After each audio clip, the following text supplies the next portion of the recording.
Surat Flavius Josephus tentang Yesus. Di tengah pergulatan zaman, saat kekaisaran bangkit dan runtuh, muncullah seorang sejarawan Yahudi bernama Flavius Josephus yang berusaha mengabadikan kisah seorang pria yang membelah sejarah dunia. Lahir di Yerusalem hanya beberapa tahun setelah penyaliban Yesus, Josephus tumbuh di tanah yang tercabik oleh peperangan, dihimpit penindasan Romawi, namun tetap menyala oleh bara iman dan harapan umatnya. Meski hidup jauh dari kalangan para murid, Josephus tak dapat memalingkan wajah dari dampak Yesus yang menggetarkan dunia kuno. Ia menulis bukan sebagai orang percaya, namun juga bukan sebagai penentang. Penanya mengumpulkan bisikan, kesaksian samar, dan jejak-jejak pengaruh Yesus yang terus hidup di hati bangsa itu. Dari balik tembok Roma yang megah, Josephus mendengar tentang seorang pria sederhana, namun warisannya menjulang tinggi. Ia tak membawa pedang, namun mampu menggerakkan hati rakyat dan menantang kekuasaan dengan kelembutan yang penuh kuasa. Hari ini, kita menelusuri kembali fragmen surat yang nyaris dilupakan sejarah. Sebuah kesaksian tentang Yesus yang diungkap dengan ketelitian dan kedalaman yang jarang ditemukan. Sang sejarawan di tengah bara sejarah bernama asli Yosef ben Matityahu. Ia lahir di Yerusalem sekitar tahun 37 Masehi, di masa ketika tanah Israel menjadi bara api di antara iman leluhur dan cengkeraman kekuasaan Romawi. Sejak muda, kecerdasannya bersinar. Josephus dikenal piawai memahami Taurat dan lihai membaca peta perpecahan di tengah bangsanya, antara kaum Farisi, Saduki, Eseni, hingga gelombang Zelot yang berapi-api. Ketika pemberontakan Yahudi melawan Roma pecah tahun 66 Masehi, Josephus ditunjuk memimpin pertahanan di Galilea. Namun takdir membawanya ke benteng Yotapata, di mana pasukannya terkepung dan kalah. Ditawan Romawi, Josephus membuat ramalan berani bahwa sang jenderal, Vespasian, kelak akan menjadi kaisar. Ramalannya yang mustahil itu terbukti. Sebagai balas jasa, Vespasian membebaskannya. Sejak saat itu, ia mengadopsi nama keluarganya menjadi Flavius Josephus, menandai babak baru hidupnya di bawah perlindungan Roma. Meski dianggap pengkhianat oleh sebagian bangsanya, Josephus justru menjadi penghubung dua dunia, Yahudi dan Romawi, dengan menulis karya-karya sejarah yang abadi. Ia mencatat bukan demi kekuasaan, melainkan demi menjaga ingatan tentang bangsanya di tengah badai zaman. Yesus, sosok yang tak terlupakan.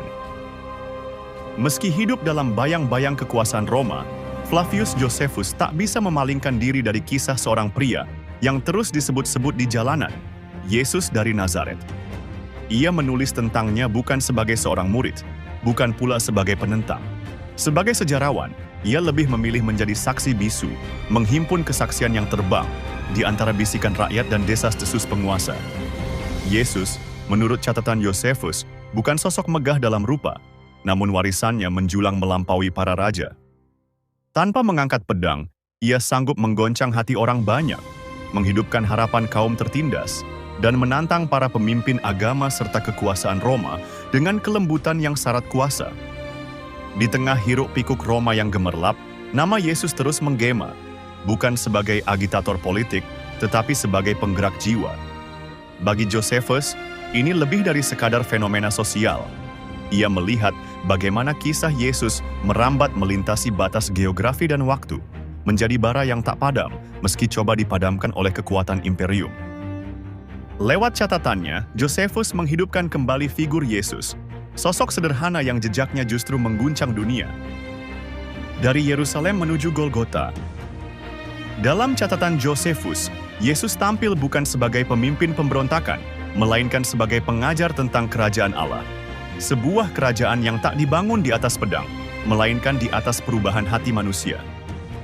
Ajarannya menghidupkan kembali gema para nabi kuno, mengangkat kaum hina, menegur kesombongan kaum terpelajar, dan menghembuskan harapan di tengah keputusasaan. Namun semakin ajarannya bergema, semakin besar pula kecemasan para pemuka agama. Ketakutan mereka memuncak saat Yesus memasuki Yerusalem, disambut laksana Raja Mesias oleh rakyat kecil yang penuh harap. Di balik sorak-sorai itu, pengkhianatan perlahan disusun. Yudas Iskariot, salah satu dari 12 murid terdekat, menyerahkan sang guru kepada Sanhedrin di bawah selimut malam. Yesus diadili tergesa-gesa, dituduh menghujat dan menghasut pemberontakan. Tuduhan yang di zaman Roma cukup untuk mengantarnya ke tiang salib.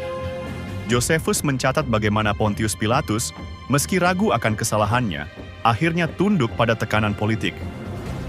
Yesus dicambuk, dipermalukan dengan mahkota duri dan jubah ungu, lalu disalibkan di Golgota. Namun bagi Josephus, penyaliban itu bukan penutup kisah. Justru dari sana, api yang tak bisa dipadamkan mulai menyala. Kebangkitan yang mengguncang kekaisaran. Bagi banyak orang, penyaliban adalah akhir. Namun bagi Josephus, justru setelah kematiannya, nama Yesus dari Nazaret mulai bersinar semakin terang. Desas-desus tentang makam kosong menyebar dari mulut ke mulut. Kesaksian tentang penampakannya setelah bangkit perlahan membakar semangat para murid yang dulunya gemetar ketakutan. Josephus mencatat bagaimana Maria Magdalena, seorang perempuan yang hidupnya dipulihkan Yesus, mengaku sebagai saksi pertama kebangkitan. Dengan air mata di matanya, ia bersaksi bahwa Yesus hidup dan kesaksiannya menjadi nyala api bagi banyak orang. Yakobus, saudara Yesus, yang dulunya sulit memahami misinya, mengaku diubah total setelah melihat sendiri sang kakak bangkit. Para murid sederhana, nelayan, pemungut cukai, berubah menjadi pemberita kebenaran yang berani menghadapi aniaya.